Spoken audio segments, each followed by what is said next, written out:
ಎಷ್ಟು ಚೆನ್ನಾಗಿ ಬಂದಿದೆ ರುಮಾಲಿ ರೊಟ್ಟಿ ನೋಡಿ. ಸೂಪರಾ? ಬನ್ನಿ ಯಾವ ರೀತಿ ಮಾಡೋದು ಅಂತ ತೋರಿಸ್ತೀನಿ. ಹೆಚ್ಚಿಯಲ್ಲೇ ಹೋಗೋಣ ಬನ್ನಿ ಅಂತ ಹೋಗ್ತಾ ಇದ್ದಾರೆ.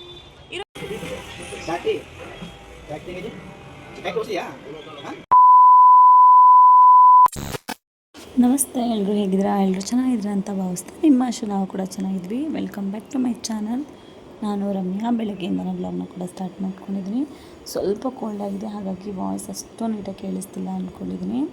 ಬೆಳಗ್ಗೆ ಟಿಫನ್ಗೆ ಅಂತ ರುಮಾಲಿ ರೊಟ್ಟಿ ಮಾಡೋಣ ಅಂತ ರೆಡಿ ಮಾಡ್ಕೊಳ್ತಿದ್ದೀನಿ. ಬೇಗ ಕೂಡ ಆಗುತ್ತೆ, ಈಸಿ ವೇ ಕೂಡ ಇದೆ. ಇದೊಂದ್ಸಲ ಟ್ರೈ ಮಾಡಿ ನೋಡಿ, ತುಂಬ ಇಷ್ಟಪಟ್ಟು ತಿಂತಾರೆ ಮನೇಲೆಲ್ಲರೂ. ಹಾಗಾಗಿ ಮಾಡೋಣ ಅಂತ ರೆಡಿ ಮಾಡ್ತಿದ್ದೀನಿ. ನಾನು ಒಂದು 10 ರೊಟ್ಟಿ ಆಗೋಷ್ಟು ಮೈದಾ ಹಿಟ್ಟನ್ನ ಹಾಕ್ಕೊಂಡು ಚೆನ್ನಾಗಿ ಮಿಕ್ಸ್ ಮಾಡ್ಕೊಳ್ತಿದ್ದೀನಿ. ಅದಕ್ಕೊಂದು ಅರ್ಧ ಟೇಬಲ್ ಸ್ಪೂನಷ್ಟು ಉಪ್ಪು, ಹಾಗೆ ಒಂದು ಟೇಬಲ್ ಸ್ಪೂನಷ್ಟು ಸಕ್ಕರೆ ಹಾಕ್ಕೊಳ್ತಿದ್ದೀನಿ. ಸಕ್ಕರೆ ಹಾಕೋದ್ರಿಂದ ಸ್ವಲ್ಪ ಸಾಫ್ಟಾಗಿ ಬರುತ್ತೆ ರೊಟ್ಟಿ ಅಂತೇಳಿ ಒಂದು 2 ಗ್ಲಾಸಷ್ಟು ಹಾಲನ್ನು ಹಾಕ್ಕೊಂಡು ಚೆನ್ನಾಗಿ ಕಲಿಸ್ಕೊಳ್ತಾ ಇದ್ದೀನಿ. ಅಂದರೆ ಒಂದು ಹದಕ್ಕೆ ಬರಬೇಕು, ಅಲ್ಲಿವರೆಗೂ ಚೆನ್ನಾಗಿ ಮಿಕ್ಸ್ ಮಾಡ್ಕೊಳ್ತಾನೆ ಇರಬೇಕು. ಸ್ವಲ್ಪ ಶುಗರ್ ಕರಗೋ ರೀತಿ ಚೆನ್ನಾಗಿ ಮಿಕ್ಸ್ ಮಾಡ್ಕೊಳ್ತಿದ್ದೀನಿ. ನಿಮ್ಗೆ ಎಷ್ಟು ನೀರು ಬೇಕೋ ಅಷ್ಟು ನೀರನ್ನು ಹಾಕ್ಕೊಂಡು ಚೆನ್ನಾಗಿ ಹದವಾಗಿ ಕಲಿಸ್ಕೊಳ್ತಾ ಇರಿ. ನೋಡಿ, ಈ ರೀತಿ ಕಲಿಸಿದರೆ ಸಾಕು, ಸ್ವಲ್ಪ ಸಾಫ್ಟಾಗಿ ರೀತಿ ಬಂದರೆ ಸಾಕು. ಹಾಗೆ ಇದಕ್ಕೆ ಸ್ವಲ್ಪ ಎಣ್ಣೆ ಹಚ್ಬಿಟ್ಟು ಒಂದು 10ರಿಂದ 15 ನಿಮಿಷ ಎಣ್ಣೆಗೆ ಇಡ್ತಾಯಿದ್ದೀನಿ. ನೀವು ನೋಡ್ತಿರ್ಬೋದು ತುಂಬ ಡಿಸ್ಟರ್ಬೆನ್ಸ್ ಇದೆ, ಹಾಗಾಗಿ ವಾಯ್ಸ್ ಓವರ್ಸ್ ಕೂಡ ಸ್ವಲ್ಪ ಕಷ್ಟ ಆಗ್ತಿತ್ತು ಅಷ್ಟೇ. ಹಾಗಾಗಿ ಬ್ಲಾಗ್ನ ಹಾಕೋಕ್ಕಾಗಲಿಲ್ಲ. 4 to 5 ಡೇಸ್ ಆಯಿತು ಬ್ಲಾಗ್ ಹಾಕಿದೆ, ಹಾಗಾಗಿ ಇವತ್ತು ಸ್ಟಾರ್ಟ್ ಮಾಡಿದ್ದೀನಿ. ಈಗ ಒಂದು 2 ನಿಮಿಷ ಎಣ್ಣೆ ಹಾಕ್ಬಿಟ್ಟು ಚೆನ್ನಾಗಿ ನಾದ್ಕೊಳ್ತಾ ಇದ್ದೀನಿ. ಚೆನ್ನಾಗಿ ಒಂದು 2 ನಿಮಿಷ ನಾದಾದ್ಮೇಲೆ ಇದು ಒಂದು 10ರಿಂದ 15 ನಿಮಿಷ ಹಾಗೆ ನೆನೆಯಕ್ಕೆ ಬಿಡ್ತೀನಿ. ಆವಾಗ ರೊಟ್ಟಿ ಚೆನ್ನಾಗಿ ಸಾಫ್ಟಾಗಿ ಬರುತ್ತೆ. ಈ ರೊಟ್ಟಿ ನೆನ್ಕೊಳೋಷ್ಟಕ್ಕೆ ಮಿಕ್ಕಿದ ಕೆಲಸ ಎಲ್ಲ ಮಾಡ್ಕೊಬೋದು ಅಂತ. ಹಾಗೆ ಇದನ್ನು ನಾರ್ಮಲ್ ತವಾದಲ್ಲೇ ಬೇಯಿಸ್ಕೊತೀನಿ. ಅದನ್ನು ಯಾವ ರೀತಿಯಿಂದ ತೋರಿಸ್ತೀನಿ. ಚೆನ್ನಾಗಿ ನಾದಿದ್ದೀನಿ, ಇಟ್ಟಿದ್ದೀನಿ. ಸ್ವಲ್ಪ ಹೊತ್ತು ಇದು ನೆನ್ಕೊಬೇಕು. ಒಂದು ಪ್ಲೇಟ್ ಮುಚ್ಚಿ ಬಿಡ್ತೀನಿ. ಇದು ನೆನ್ಕೊಬೇಕು ಒಂದು 20 ಮಿನಿಟ್ಸ್. ಹಾಗೆ ಅದನ್ನು ನೆನೆಯಕ್ಕೆ ಬಿಟ್ಬಿಟ್ಟು ನಿಮ್ಗೆ ಯಾವ ಥರ ಬೇಕೋ ಆ ರೀತಿ ಪಲ್ಯ ಮಾಡ್ಕೊಬೋದು. ನಾನು ಇದಕ್ಕೆ ಕ್ಯಾಪ್ಸಿಕಮ್ ಗ್ರೇವಿ ರೀತಿ ಮಾಡ್ತಾಯಿದ್ದೀನಿ. ಅದಕ್ಕೆ ಏನೇನು ಇಂಗ್ರೀಡಿಯೆಂಟ್ಸ್ ತೊಗೊಂಡಿದ್ದೀನಿ ಕೂಡ ತೋರಿಸ್ತಿದ್ದೀನಿ. ಕ್ಯಾಪ್ಸಿಕಮ್ನ ಚಿಕ್ಕದಾಗಿ ಹೆಚ್ಚಿಟ್ಕೊಂಡಿದ್ದೀನಿ. ಹಾಗೆ ಈರುಳ್ಳಿ ಟೊಮೆಟೊ ಕೂಡ ಉದ್ದಕ್ಕೆ ಸ್ಲೈಡಾಗಿ ಹೆಚ್ಕೊಂಡು ಕರಿಬೇವು ಕೊತ್ತಂಬರಿ ತೊಗೊಂಡಿದ್ದೀನಿ. ಹಾಗೆ ಕುರ್ಷಣಿ ಪುಡಿ ಕೂಡ ತೊಗೊಂಡಿದ್ದೀನಿ. ಮೊದಲಿಗೆ ಬಾಣಲಿಗೆ ಒಂದು 4ರಿಂದ 5 ಟೇಬಲ್ ಸ್ಪೂನಷ್ಟು ಎಣ್ಣೆ ಹಾಕ್ಕೊಳ್ತಿದ್ದೀನಿ. ಇದು ಕರ್ದು ಇಟ್ಕೊಂಡಿರುವಂಥ ಎಣ್ಣೆ, ಹಾಗಾಗಿ ಇದನ್ನೇ ಹಾಕ್ಕೊಳ್ತಿದ್ದೀನಿ. ಇದೊಂದು 2 ನಿಮಿಷ ಚೆನ್ನಾಗಿ ಬಿಸಿ ಆಗೋ ರೀತಿ ಬಿಟ್ಕೊಳ್ತೀನಿ. ಬಿಸಿ ಆದ ನಂತರ ಇದಕ್ಕೆ ಸಾಸಿವೆ ಜೀರಿಗೆ ಹಾಕ್ಕೊಂಡು ಅದು ಚಟಪಟ ಸಿಡಿಯೋ ತನಕ ಬಿಟ್ಕೊಳ್ತೀನಿ. ನೋಡಿ, ಎಣ್ಣೆ ಚೆನ್ನಾಗಿ ಕಾದಾದ ನಂತರ ಸಾಸಿವೆ ಜೀರಿಗೆ ಹಾಕ್ಕೊಳ್ತೀನಿ. ಒಂದು ಅರ್ಧ ಟೇಬಲ್ ಸ್ಪೂನಷ್ಟು ಸಾಸಿವೆ, ಒಂದು ಅರ್ಧ ಟೇಬಲ್ ಸ್ಪೂನಷ್ಟು ಜೀರಿಗೆ ಹಾಕ್ಕೊಂಡು ಸ್ವಲ್ಪ ಅದು ಸಿಡಿಯೋ ತನಕ ಬಿಟ್ಟು, ಅದು ಸಿಡಿದಾದ ನಂತರ ಚಿಕ್ಕದಾಗಿ ಅಂದರೆ ಸ್ಲೈಡಾಗಿ ಹೆಚ್ಚಿಟ್ಕೊಂಡಿರುವಂಥ ಈರುಳ್ಳಿನ ಹಾಕ್ಕೊಂಡು ಇದನ್ನು ಅಷ್ಟೇ ಒಂದು 2 ನಿಮಿಷ ಗೋಲ್ಡನ್ ಕಲರ್ವರೆಗೂ ಚೆನ್ನಾಗಿ ಫ್ರೈ ಮಾಡ್ಕೊಳ್ತಾ ಇದ್ದೀನಿ.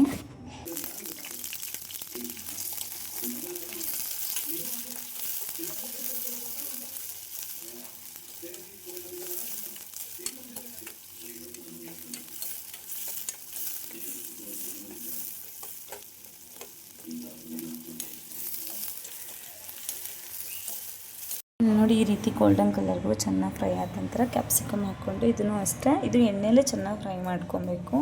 ಅಂದರೆ ನೀರು ಹಾಕೋಲ್ವಲ್ಲ, ಹಾಗೆ ಮಾಡ್ಕೊಳ್ತಿದ್ದೀನಿ. ಹಾಗಾಗಿ ಇದು ಎಣ್ಣೆಲೇ ಒಂದು 2ರಿಂದ 3 ನಿಮಿಷ ಚೆನ್ನಾಗಿ ಬಾಡ್ಕೊಬೇಕು. ಆ ರೀತಿ ಚೆನ್ನಾಗಿ ಫ್ರೈ ಮಾಡ್ಕೊಳ್ತಿದ್ದೀನಿ. ಹಾಗೆ ಏನಾದರೂ ನೀರಲ್ಲಿ ಬೇಯಿಸೋಕ್ಕೂ ಅಷ್ಟೊಂದು ಟೇಸ್ಟಿ ಆಗೋಲ್ಲ ಈ ಪಲ್ಯ, ಯಾಕಂದರೆ ಈ ರೀತಿ ಎಣ್ಣೆಯಲ್ಲೇ ಒಂದು 2ರಿಂದ 3 ನಿಮಿಷ ಚೆನ್ನಾಗಿ ಫ್ರೈ ಮಾಡ್ಕೊಳ್ತಿದ್ದೀನಿ. ಹಾಗೆ ಲೋ ಫ್ಲೇಮಲ್ಲಿ ಇಟ್ಕೊಂಡು ಪ್ಲೇಟ್ ಮುಚ್ಚಿ ಒಂದು 10 ನಿಮಿಷ ಬಿಡ್ತೀನಿ. ಯಾಕಂದರೆ ಲೋ ಫ್ಲೇಮಲ್ಲೇ ಚೆನ್ನಾಗಿ ಬೇಯ್ಕೊಳ್ಳುತ್ತೆ. ನೋಡ್ತಿರ್ಬೋದು, ಒಂದು 10 ನಿಮಿಷ ಬಿಟ್ಟಿನಿ. ತದನಂತರ ಚೆನ್ನಾಗಿ ಬೆಂದಿದೆ ಕ್ಯಾಪ್ಸಿಕಮ್ ಕೂಡ. ನೋಡಿ ಯಾವ ರೀತಿ ಬೆಂದಿದೆ ಅಂತ. ಒಂದು 2 ನಿಮಿಷ ಚೆನ್ನಾಗಿ ಕೈ ಆಡಿದ ನಂತರ ಇದಕ್ಕೆ ನಾನು ಟೊಮೊಟೊ ಕೂಡ ಹಾಕ್ಕೊಳ್ತಿದ್ದೀನಿ. ನೀವು ಟೊಮೊಟೊ ಸ್ಕಿಪ್ ಮಾಡಿ ಬೇಕಾದ್ರೆ ಹಾಗೆ ಕೂಡ ಮಾಡ್ಕೊಬೋದು.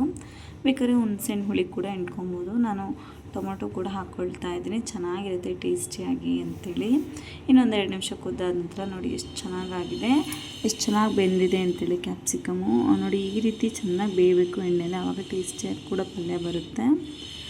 ತದನಂತರ ಇದಕ್ಕೆ ನಾನು ಹೆಚ್ಚಿಟ್ಕೊಂಡಿರುವಂಥ ಟೊಮೊಟೊ ಕೂಡ ಹಾಕ್ಕೊಂಡು ಚೆನ್ನಾಗಿ ಮಿಕ್ಸ್ ಮಾಡ್ಕೊಳ್ತೀನಿ. ಟೊಮೊಟೊ ಕೂಡ ಅಷ್ಟೇ ಹಸಿ ವಾಸನೆ ಹೋಗೋವರೆಗೂ ಹಾಗೆ ಚೆನ್ನಾಗಿ ಬೇಯಬೇಕು, ಅಲ್ಲಿವರೆಗೂ ಚೆನ್ನಾಗಿ ಬೇಯಿಸ್ಕೊಳ್ತಾ ಇದ್ದೀನಿ. ತುಂಬ ಡಿಸ್ಟರ್ಬೆನ್ಸ್ ಇರೋದ್ರಿಂದಲೇ ವಾಯ್ಸ್ ಓವರ್ ಕೊಡೋಕ್ಕಾಗ್ತಾ ಇರಲಿಲ್ಲ, ಹಾಗಾಗಿ ಇಷ್ಟು ದಿನ ವಾಯ್ಸ್ ಓವರ್ ಕೊಡ್ತಾ ಇರಲಿಲ್ಲ. ನೀವು ನೋಡ್ಬೋದು ಎಷ್ಟು ಡಿಸ್ಟರ್ಬೆನ್ಸ್ ಇದೆ ಅಂಥೇಳಿ. ಹಾಗೆ ರುಮಾಲಿ ರೊಟ್ಟಿಗೆ ಇದೇ ರೀತಿ ಪಲ್ಯ ಅಂತಿಲ್ಲ, ನಿಮ್ಗೆ ಯಾವ ರೀತಿ ಬೇಕೋ ಆ ರೀತಿ ಪಲ್ಯ ಮಾಡ್ಕೊಬೋದು. ಅಂದರೆ ಆಲೂಗಡ್ಡೆ ಪಲ್ಯ ಮಾಡ್ಕೊಬೋದು, ಅಥವಾ ಸಾಗು ರೀತಿ ಕೂಡ ಮಾಡ್ಕೊಬೋದು. ತುಂಬ ಟೇಸ್ಟಿಯಾಗಿರುತ್ತೆ. ನಾನು ಇವತ್ತು ಕ್ಯಾಪ್ಸಿಕಮ್ ಪಲ್ಯ ಮಾಡೋಣ ಅಂತ ರೆಡಿ ಮಾಡ್ತಿದ್ದೀನಿ. ತುಂಬ ಚೆನ್ನಾಗಿ ಕೂಡ ಇರುತ್ತೆ ಕ್ಯಾಪ್ಸಿಕಮ್ ಪಲ್ಯ ಅದ್ರ ಜೊತೆಗೆ ಅಂಥೇಳಿ. ಹಾಗಾಗಿ ಕ್ಯಾಪ್ಸಿಕಮ್ಮೇ ಸ್ವಲ್ಪ ಖಾರ ಇರುತ್ತೆ, ಹಾಗಾಗಿ ನನಗೆ ಸ್ವಲ್ಪ ಖಾರದ ಪುಡಿ ಅಷ್ಟೇ ಹಾಕ್ಕೊಳ್ತೀನಿ. ಹಾಗೆ ಇದಕ್ಕೆ ಒಂದು ಅರ್ಧ ಟೇಬಲ್ ಸ್ಪೂನಷ್ಟು ಗರಂ ಮಸಾಲೆ ಪುಡಿ ಹಾಕ್ಕೊಂಡಿದ್ದೀನಿ. ಹಾಗೆ ಮನೆಯಲ್ಲೇ ಮಾಡಿಟ್ಕೊಂಡಿರುವ ಸಾಂಬಾರು ಪುಡಿ ಕೂಡ ಹಾಕ್ಕೊಬೋದು. ಹಾಗೆ ರುಚಿಗೆ ತಕ್ಕಷ್ಟು ಉಪ್ಪನ್ನು ಕೂಡ ಹಾಕ್ಕೊಂಡು ಚೆನ್ನಾಗಿ ಮಿಕ್ಸ್ ಮಾಡ್ಕೊಳ್ತಾ ಇದ್ದೀನಿ. ಸೂಪರ್ ಟೇಸ್ಟಿಯಾಗಿ ಕೂಡ ಇರುತ್ತೆ ಪಲ್ಯ. ಹಸ್ಬೆಂಡ್ ಡ್ಯೂಟಿ ರಜೆ ಇರೋದ್ರಿಂದ ಅಂದರೆ ಅವ್ರಿಗೆ ಹುಷಾರಿರಲಿಲ್ಲ, ಹಾಗಾಗಿ ಲೀವ್ ಹಾಕಿರೋದ್ರಿಂದ ನಿಧಾನ ಕಡೆಗೆ ಟಿಫನ್ ರೆಡಿ ಮಾಡ್ಕೊಳ್ತಿದ್ದೀನಿ. ಇದು ಬೆಳಗ್ಗೆ ಟಿಫನ್ಗೆಲ್ಲ ಸ್ವಲ್ಪ ಕಷ್ಟ ಆಗುತ್ತೆ. ರುಮಾಲಿ ರೊಟ್ಟಿ ಈ ರೀತಿ ಪಲ್ಯ ಎಲ್ಲ ಮಾಡ್ಕೊಂಡ್ರೆ ತುಂಬ ಲೇಟ್ ಆಗ್ಬಿಡುತ್ತೆ. ಏನಾದರೂ ಸಂಡೇ ಟೈಮಲ್ಲಿ ಅಥವಾ ಲೀವ್ ಇದ್ದಾಗ ಅಥವಾ ಅವರೇ ಲೀವ್ ಆಗಿದಾಗ ಈ ರೀತಿ ಎಲ್ಲ ಮಾಡ್ಕೊಳ್ತೀನಿ. ಅದೇ ನಾರ್ಮಲ್ ಡ್ಯೂಟಿ ಎಲ್ಲ ಇದ್ದಾಗ ಮಾಡೋಕ್ಕೆ ಸ್ವಲ್ಪ ಕಷ್ಟ ಆಗುತ್ತೆ. ಎಷ್ಟು ಬೇಗ ಆಗುತ್ತೋ ಅಷ್ಟು ಬೇಗ ಮಾಡ್ಕೊಳ್ತೀವಿ ಅಂದ್ಕೊಂಡ್ರು ಪಾಪು ಇರೋದ್ರಿಂದ ಆಗೋದಿಲ್ಲ. ಹಾಗಾಗಿ ಅವ್ರಿಗೆ ಲೀವ್ ಇದ್ದಾಗ ಅಥವಾ ಅವ್ರ ಮನೇಲಿದ್ದಾಗ ಮಾತ್ರ ಈ ರೀತಿ ಎಲ್ಲ ಅಡುಗೆ ಮಾಡ್ಕೊಳ್ತೀನಿ. ಯಾಕಂದರೆ ಸ್ವಲ್ಪ ಡಿಲೇ ಆಗುತ್ತೆ, ಯಾಕಂದರೆ ಅದು 20 ಮಿನಿಟ್ಸು ಚೆನ್ನಾಗಿ ಅದು ನೆಂದಿರಬೇಕು ಹಿಟ್ಟು ಕೂಡ, ಮತ್ತು ಪಲ್ಯ ಎಲ್ಲ ರೆಡಿ ಮಾಡ್ಕೊಬೇಕು. ಹಾಗಾಗಿ ಅವ್ರು ಡ್ಯೂಟಿ ರಜೆ ಇದ್ದಾಗ ಮಾತ್ರ ಈ ರೀತಿ ಎಲ್ಲ ಮಾಡ್ಕೊಳ್ತೀನಿ. ನೋಡಿ ಚೆನ್ನಾಗಿ ಹಿಟ್ಟು ನೆಂದಿದೆ. ಒಂದು 2 ನಿಮಿಷ ಈ ರೀತಿ ಕೈಯಲ್ಲೇ ಚೆನ್ನಾಗಿ ನಾದ್ಕೊಬೇಕು. ನೋಡಿ ಈ ರೀತಿ ಚೆನ್ನಾಗಿ ನಾದ್ಕೊಳ್ತಿರ್ಬೇಕು. ಇಷ್ಟು ಸಾಫ್ಟಾಗಿ ಬಂದಿರುತ್ತೆ ಹಿಟ್ಟು. ಎಣ್ಣೆ ಹಚ್ಚಿ ಒಂದು 10ರಿಂದ 15 ನಿಮಿಷ ನೆನೆಸಿಟ್ಟಿರ್ತೀವಲ್ವ, ಹಾಗಾಗಿ ತುಂಬ ಸಾಫ್ಟಾಗಿ ಬಂದಿರುತ್ತೆ ಹಿಟ್ಟು ಕೂಡ.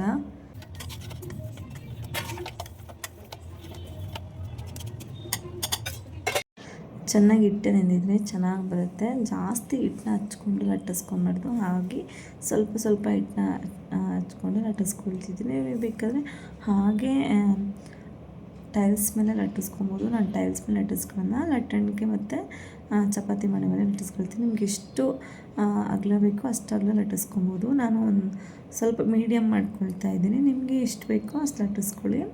ಹಾಗೆ ಇದನ್ನು ಕೈಯಲ್ಲೇ ಅಗಲ ಮಾಡ್ಕೊಬೋದು. ಅದನ್ನು ಕೂಡ ತೋರಿಸ್ತೀನಿ ಯಾವ ರೀತಿ ಅಂತ. ನೋಡಿ ಈ ರೀತಿ ಕೈಯಲ್ಲೇ 2 ಕಡೆನೂ ಕೂಡ ಚೆನ್ನಾಗಿ ಲಟ್ಟಿಸ್ಕೊಂಡಾದ್ಮೇಲೆ ಕೈಯಲ್ಲೇ ಈ ರೀತಿ ಮಗಚ್ಕೊಂಡ್ರೆ ಸ್ವಲ್ಪ ಅಗಲ ಆಗುತ್ತೆ. ತುಂಬ ಚೆನ್ನಾಗಿರುತ್ತೆ, ಈಸಿ ಕೂಡ ಆಗುತ್ತೆ ರುಮಾಲಿ ರೊಟ್ಟಿ ಮಾಡೋದು. ಎಷ್ಟು ತೆಳು ಬೇಕೋ ಅಷ್ಟು ತೆಳು ರೀತಿ ನೋಡಿ ಈ ರೀತಿ ಮಾಡಿಕೊಂಡ್ರೆ ಅಗಲ ಅನಿಸುತ್ತೆ. ಈಗ ತವಾ ಬಿಸಿಗಿಟ್ಟಿದ್ದೀನಿ, ಹಾಗಾಗಿ ತವದ ಮೇಲೆ ಹಾಕ್ತೀನಿ. ನೀವು ಬೇಕಾದ್ರೆ ಬಾಣಲೆ ಅಥವಾ ಕುಕ್ಕರ್ನ ಇಟ್ಬಿಟ್ಟು ಕೂಡ ಬಿಸಿ ಮಾಡ್ಕೊಂಡು ಅದ್ರ ಮೇಲೆ ಕೂಡ ಮಾಡ್ಕೊಬೋದು. ನಾನು ಸದ್ಯಕ್ಕೆ ತವ ಮೇಲೆ ಮಾಡ್ಕೊಳ್ತಿದ್ದೀನಿ. ನೋಡಿ ಎಷ್ಟು ಚೆನ್ನಾಗಿ ಬಂದಿದೆ ರೊಟ್ಟಿ ಅಂಥೇಳಿ. ತುಂಬ ಈಸಿ ರೆಸಿಪಿ ರುಮಾಲಿ ರೊಟ್ಟಿ ಕೂಡ. ಯಾವಾಗಲೂ ಒಂದೇ ರೀತಿ ಚಪಾತಿ ರೊಟ್ಟಿ ತಿಂದು ಬೇಜಾರಾಗಿದ್ದರೆ ಈ ರೀತಿ ಮಾಡ್ಕೊಳ್ಳಿ, ತುಂಬ ಚೆನ್ನಾಗಿ ಕೂಡ ಇರುತ್ತೆ. ಇದಕ್ಕೆ ಬೇಕಾದ್ರೆ ನೀವು ಎಣ್ಣೆ ಅಥವಾ ತುಪ್ಪ ಏನಾದರೂ ಯೂಸ್ ಮಾಡ್ಕೊಬೋದು. ನಾನು ಇದಕ್ಕೆ ಸ್ವಲ್ಪ ತುಪ್ಪ ಹಾಕ್ಕೊಳ್ತಿದ್ದೀನಿ. ಪಾಪು ಕೂಡ ಅಷ್ಟೇ ಒಂದು ಅರ್ಧದಷ್ಟು ತಿನ್ನಿಸ್ತೀನಿ, ಯಾಕಂದರೆ ಮೈದಾ ಅಲ್ವಾ, ಹಾಗಾಗಿ ಪೂರ್ತಿಯಾಗಿ ತಿನ್ನಿಸಲ್ಲ, ಸ್ವಲ್ಪ ಒಂದು ಅರ್ಧ ತಿನ್ನಿಸ್ತೀನಿ ಅಷ್ಟೇ. ಅದಕ್ಕೋಸ್ಕರ ಅಂತ ಅವ್ರಿಗೆ ಅಂತಲೇ ತುಪ್ಪ ಹಚ್ಚಿ ಮಾಡ್ತಾಯಿದ್ದೀನಿ. ತುಂಬ ಚೆನ್ನಾಗಿರುತ್ತೆ. ಇದಕ್ಕೆ ಒಳ್ಳೆ ಕಾಂಬಿನೇಷನ್ ಅಂದರೆ ಸಾಗು ರೀತಿ ಮಾಡ್ಕೊಬೋದು, ಅಥವಾ ಆಲೂಗಡ್ಡೆ ಪಲ್ಯ ಬರುತ್ತಲ್ವ ದೋಸೆಗೆ, ಆ ರೀತಿ ಪಲ್ಯ ಕೂಡ ಮಾಡ್ಕೊಬೋದು. ತುಂಬ ಚೆನ್ನಾಗಿರುತ್ತೆ. ನೋಡಿ 2 ಸೈಡು ಕೂಡ ಎಣ್ಣೆ ಹಚ್ಕೊಳ್ತಿದ್ದೀನಿ. ನಿಮ್ಗೆ ಒಂದು ಸೈಡ್ ಬೇಕಾದರೆ ಅಷ್ಟೇ ಎಣ್ಣೆ ಹಚ್ಕೊಬೋದು. ಚೆನ್ನಾಗಿ ಬೇಯಿಸ್ಕೊಬೇಕು 2 ಸೈಡ್ ಕೂಡ. ಸ್ವಲ್ಪ ಮೈದಾ ಅಲ್ವಾ, ಹೆಲ್ತಿಗೆ ಅಷ್ಟೊಂದು ಒಳ್ಳೆಯದಲ್ಲ. ಅಪರೂಪಕ್ಕೊಂದ್ಸರಿ ಅಷ್ಟೇ ಮಾಡ್ಕೊಳ್ತೀನಿ. ತುಂಬ ದಿವಸ ಆಯಿತು ರುಮಾಲಿ ರೊಟ್ಟಿ ಮಾಡಿ, ಹಾಗಾಗಿ ಈಗ ಮಾಡ್ತಾಯಿದ್ದೀನಿ ಅಷ್ಟೇ. ಹಸ್ಬೆಂಡ್ ಕೂಡ ಹೇಗಿದ್ರು ಮನೇಲಿದ್ರಲ್ವ, ಹಾಗಾಗಿ ಮಾಡ್ಕೊಳ್ಳೋಣ ಅಂಥೇಳಿ ಮಾಡ್ಕೊಳ್ತಿರೋದು ಅಷ್ಟೇ. ತುಂಬ ಚೆನ್ನಾಗಿ ಬಂದಿತ್ತು. ಹಾಗೆ ಇದಕ್ಕೆ ಸಿಂಪಲ್ಲಾಗಿ ನಾನು ಕ್ಯಾಪ್ಸಿಕಮ್ ಗ್ರೇವಿ ರೀತಿ ಮಾಡ್ಕೊಂಡಿದ್ದೆ. ಗ್ರೇವಿ ಮಾಡಿಲ್ಲ, ನಾರ್ಮಲ್ ಪಲ್ಯ ಮಾಡ್ಕೊಂಡಿದ್ದೆ. ಗ್ರೇವಿ ಮಾಡಿದರೂ ಅಷ್ಟೇ ಚೆನ್ನಾಗಿ ಬರುತ್ತೆ. ನೋಡಿ ಎಷ್ಟು ಚೆನ್ನಾಗಿ ಬಂದಿದೆ. ಸುತ್ತ ಕೂಡ ಚೆನ್ನಾಗಿ ಬೇಯಿಸ್ಕೊಬೇಕು ರುಮಾಲಿ ರೊಟ್ಟಿನ. ಮತ್ತು ಹಾಗೆ ಇನ್ನೊಂದು ಕೂಡ ಬೇಯಿಸಿ ತೋರಿಸ್ತೀನಿ, ನೀವೇ ನೋಡಿ. ತುಂಬ ಚೆನ್ನಾಗಿ ಬಂದಿತ್ತು ಮತ್ತು ಟೇಸ್ಟಿಯಾಗಿ ಕೂಡ. ನಿಮಗೇನಾದ್ರು ರುಚಿಗೆ ಇನ್ನೂ ಸ್ವಲ್ಪ ಉಪ್ಪು ಬೇಕು ಅಂದರೆ ಹಿಟ್ಟು ಕಲಿಸ್ಕೊಬೇಕಾದ್ರೆ ಹಾಕ್ಕೊಬೋದು. ನೋಡಿ 2 ಸೈಡು ಕೂಡ ಅಷ್ಟೇ ಚೆನ್ನಾಗಿ ಎಣ್ಣೆ ಹಚ್ಬಿಟ್ಟು ಅಥವಾ ತುಪ್ಪ ಹಚ್ಬಿಟ್ಟು ಚೆನ್ನಾಗಿ ಬೇಯಿಸ್ಕೊಳ್ತಾ ಇದ್ದೀನಿ ನಾನು ನೀಟಾಗೆ.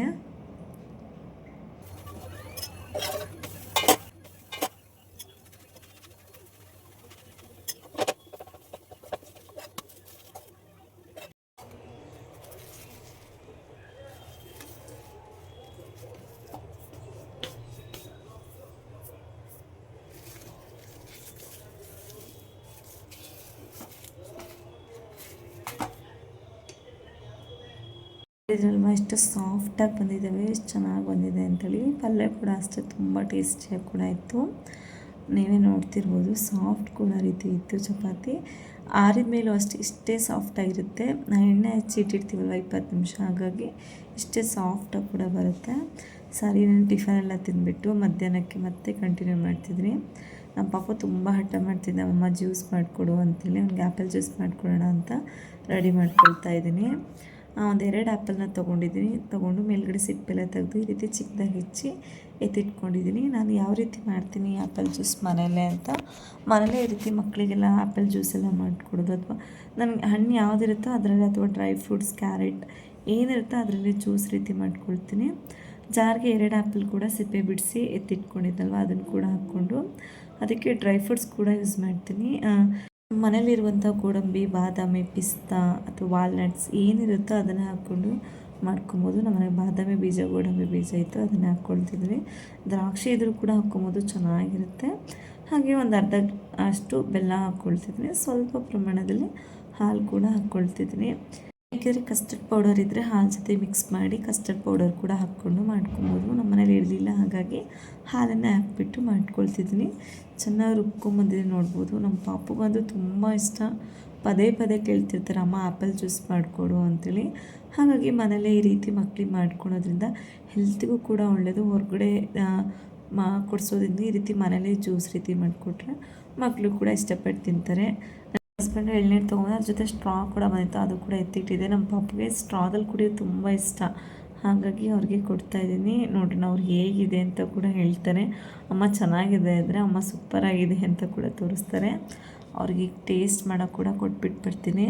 ಪಾಪು ಹತ್ರ ರಿವ್ಯೂ ತೊಗೊಬೇಕು ತುಂಬ ಕಷ್ಟ ಇದೆ, ಯಾಕೆಂದರೆ ಅವರು ಫಸ್ಟ್ ಸ್ಟ್ರಾದಲ್ಲಿ ಕುಡಿತೀನಿ ಅಂತ ತೊಗೊಳ್ತಾರೆ, ಆಮೇಲೆ ನಾನು ಗ್ಲಾಸಲ್ಲೇ ಕುಡಿತೀನಿ, ಸ್ಟ್ರಾ ಬೇಡ ಅಂತಾರೆ. ಸ್ಟ್ರಾ ಕೊಡೋದು ಕೂಡ ಅಷ್ಟು ಒಳ್ಳೆಯದಲ್ಲ, ಆದರೆ ತುಂಬ ಹಠ ಮಾಡ್ತಾರೆ. ನೋಡಿ ಯಾವ ರೀತಿ ಕುಡಿತಿದ್ದಾರೆ. ಲೋಟದಲ್ಲೇ ಕುಡಿಬಿಟ್ಟ ಅಂತ ಹೇಳಿದೆ, ಇಲ್ಲ ಸ್ಟ್ರಾ ಬೇಕು ಅಂದರೆ ಸ್ಟ್ರಾಲಲ್ಲಿ ಕುಡ್ದಾಯ್ತಲ್ವ, ಈಗ ಲೋಟದಲ್ಲಿ ಕುಡಿತಾ ಇದ್ದಾರೆ. ಸರಿ ಅಂತೇಳಿ ಕುಡಿಲಿ, ಅವ್ರಿಗೆ ಹೆಂಗೆ ಇಷ್ಟನೋ ಹಾಗೆ ಕುಡಿಬೇಕು ಮಕ್ಕಳು, ಅದೇ ಚೆಂದ ಅನಿಸುತ್ತೆ. ಸರಿ ಆಯ್ತು ಪುಟ್ಟ ಕುಡಿ, ಹೇಗಿದೆ ಅಂತ ಕೇಳ್ತಿದ್ದೆ. ಫಸ್ಟ್ ಅಮ್ಮ ಕುಡಿತೀನಿರು ಅಂತೇಳಿ ಫಸ್ಟು ಕುಡಿತಾಯಿದ್ರು. ಹೇಳ್ತಾಯಿದ್ರು ಅಮ್ಮ ಸೂಪರಾಗಿದೆ ಅಂತೇಳಿ ಆ್ಯಕ್ಷನ್ ಮಾಡೆಲ್ಲ ತೋರಿಸ್ತಾಯಿದ್ರು. ಸರಿ ನೀನು ಅದೆಲ್ಲ ಮುಗಿಸ್ಕೊಂಡು ಮತ್ತೆ ವ್ಲಾಗ್ನ ಈವ್ನಿಂಗಿಂದ ಸ್ಟಾರ್ಟ್ ಮಾಡಿದ್ದೀನಿ. ಕರ್ಕೊಂಡೋಗ್ಬೇಕು ನಮ್ಮ ಪಾಪುನ ಮೋಸೆ ಕರ್ಕೊಂಡು ಹೋಗಿದ್ದೆ, ತುಂಬ ಹಠ ಮಾಡ್ತಿದ್ದೆ. ಈ ಸರಿ ಮೇ ಬಿ ಸೈಲೆಂಟಾಗಿ ಇರ್ತಾನೆ ಅಂತ ಅಂದ್ಕೊಂಡಿದ್ದೀನಿ, ಯಾಕಂದರೆ ಸಕ್ಕತ್ ಹಠ. ಅಮ್ಮ ಹಂಗೆ ಬೇಡ ಕಟಿಂಗ್ ಮಾಡಿಸೋದು ಅಂತಿದ್ದಾರೆ, ಹಾಗಾಗಿ ಹಾಯ್ ಮಾಡು ಕರ್ಕೊಂಡು ಹೋಗ್ತಿದ್ದೀವಿ. ನೋಡ್ಬೇಕು ಎಷ್ಟು ಹಠ ಮಾಡ್ತಾನೆ ಗೊತ್ತಿಲ್ಲ. ಕಟಿಂಗ್ ಮಾಡಿಸ್ಲೇಬೇಕು, ತುಂಬ ಹೇರ್ ಬೆಳೆದಿದ್ದಾವೆ. ಕಟಿಂಗ್ ಮಾಡಿಸಿ ಆಲ್ರೆಡಿ ಸಂಕ್ರಾಂತಿ ಹಬ್ಬದ ಟೈಮಲ್ಲೇನೋ ಮಾಡಿಸಿದ್ದು, 1 ಮಂತ್ ಮೇಲೇನೋ ಆಗಿದೆ, ಹಾಗಾಗಿ ಕಟಿಂಗ್ ಮಾಡಿಸ್ಬೇಕು. ಹಾಗೆ ನಮ್ಮ ಪಾಪ ಬರ್ಡೇ ಕೂಡ ಇದೆ, ಅದಕ್ಕೋಸ್ಕರ ಕಟಿಂಗ್ ಮಾಡಿಸ್ಕೊಂಡು ಅಂತ ಕರ್ಕೊಂಡು ಹೋಗ್ತಿದ್ದೀವಿ. ಹಾಗೆ ಹೊಸ್ದಾಗಿ ಚಾನಲ್ ದಯವಿಟ್ಟು ಸಬ್ಸ್ಕ್ರೈಬ್ ಮಾಡ್ಕೊಂಡು ನೋಡಿ. ಹಾಗೆ ಬ್ಲಾಗ್ನ ಪೂರ್ತಿಯಾಗಿ ನೋಡಿ. ನಿಮಗೇನೋ ಬ್ಲಾಗ್ ಇಷ್ಟ ಆದರೆ ಹಾಗೆ ಲೈಕ್ ಮಾಡಿ, ಹಾಗೆ ಸಬ್ಸ್ಕ್ರೈಬ್ ಮಾಡಿದಂತೆ ದಯವಿಟ್ಟು ಸಬ್ಸ್ಕ್ರೈಬ್ ಮಾಡ್ಕೊಂಡು ಪೂರ್ತಿಯಾಗಿ ಬ್ಲಾಗ್ನ ನೋಡಿ. ಗಾಯ ಅಮ್ಮಂಗೆ ಗಾಯ ಆಗಿದೆಯಾ? ಹಾಂ ಅಮ್ಮಂಗೆ ಗಾಯ ಆಗಿದೆ ಅಂತೆ. ಓಕೆ ಎದ್ದು ಬಾ, ಹೋಗೋಣ ನಡಿ, ಹೋಗೋಣ ಬಾ. ಬಾಯ್ ಮಾಡು ಪಪ್ಪಗೆ. ಇವನು ಹಿಡಿಯೋಕ್ಕೆ ಇಬ್ಬರು ಬೇಕು ಕಟಿಂಗ್ ಮಾಡಿಸ್ಬೇಕಾರೆ. ನಿಂದೆ ಏನು ಬೇಕು ನಿನಗೆ? ಶೂ ಎಲ್ಲಿ ನಿಂದು? ಶೂ ಹೊಸ ಶೂ ತೊಗೊಳಲ್ಲ? ಇರ್ತೀಯ ಇಲ್ಲೇ? ಹೋಗೋಣ ಬನ್ನಿ ಅಂತ ಹೋಗ್ತಾ ಇದ್ದಾನೆ. ಇರೋ ಇಲ್ಲೇ, ಏನಾಯ್ತು ನಿನಗೆ? ಹಾಂ ಇದ್ರೆ ಏನಾಗ್ತದೆ? ಇರಲ್ಲ ನೀನು? ಅಪ್ಪ ಜೊತೆಗೆ ಹೋಗ್ತೀಯಾ? ಇರೋ ಪಪ್ಪ ಜೊತೆಗೆ ಹಂಗಾರೆ ಬಾ, ಹೋಗೋಣ. ಬಾಯ್ ಮಾಡು. ಊರಲ್ಲ ನೀ ಕಟಿಂಗ್ ಮಾಡಿಸ್ಕೊಳಲ್ವ ಹಂಗಾರೆ? ಊರಿಗೆ ಕರ್ಕೊಂಡು ಹೋಗಲ್ಲ, ಬಿಟ್ಟು ಹೋಗ್ತೀನಿ. ಹಾಂ ಅಲ್ಲಿ ಕೂರ್ತೀಯಾ?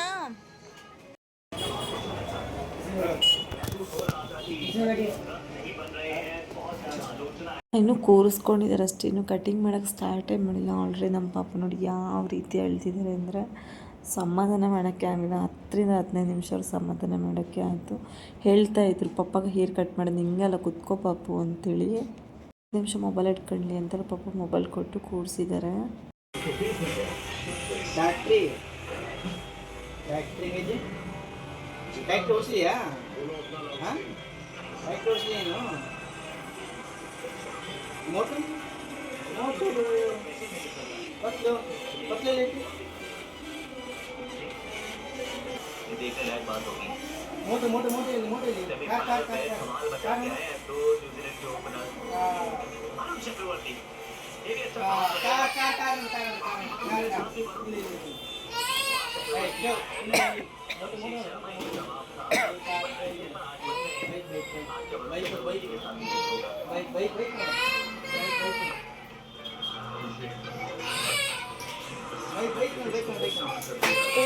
ಪೂರ್ತಿಯಾಗಿ ವ್ಲಾಗ್ ಮಾಡೋಕ್ಕಾಗಲಿಲ್ಲ, ಯಾಕಂದರೆ ತುಂಬ ಹಾಳಕ್ಕೆ ಸ್ಟಾರ್ಟ್ ಮಾಡಿಬಿಟ್ಟ ಪಾಪು. ಹಾಗಾಗಿ ನಾನು ವೀಡಿಯೋ ಮಾಡೋದು ಬಿಟ್ಟು ಅವ್ನು ಎತ್ಕೊಂಡು ಸಮಾಧಾನ ಮಾಡಿದೆ, ಆಗೋಯ್ತು.